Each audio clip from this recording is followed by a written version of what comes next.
you can actually see we're doing a lot better without the variants, where we maybe even have flattened out. That gap between where our non-variant cases are and our variant cases are each day does seem to be increasing, and that's therefore, even if we are staying flat with the non-variant cases, is contributing to an overall increase. Obviously, the big concern with that is that, as cases go up, there's a proportion of those people who are going to need hospital care. There's going to be a percentage of them who will need ICU care. And in the province, this is what it looked like in terms of our hospital and ICU beds.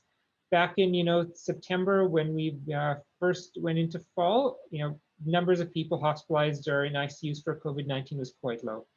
That, of course, has gone up substantially over the course of the second wave. As we brought the second wave under control, it was coming down, but we never really brought it back down to a low level. We moved ahead as a province to reopening before we had gotten things under control. And that has meant that hospitalization and ICUs admissions have flattened out. With our growing cases, we start to see more hospitalizations, more people in ICUs. They're already pretty full. There's not a lot of excess capacity there to absorb the impact of that.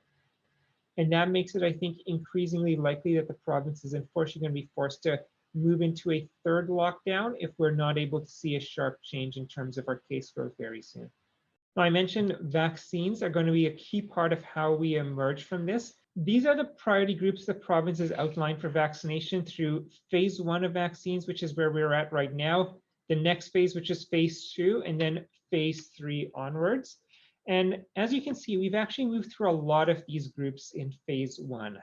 The long-term care home, high-risk retirement home workers, we are done with that group. We've finished vaccinating our top priority healthcare workers, as well as some of the other key congregate settings where there are seniors.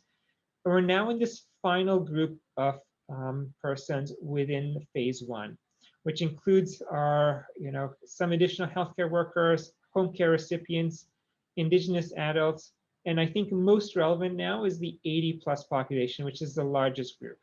I just want to also flag that we have actually started work on one of the groups within phase 2, particularly the homeless shelters, where we are vaccinating them before the homeless shelters start to scale down as weather warms. We wanted to make sure we had the opportunity to vaccinate this population before it was too late.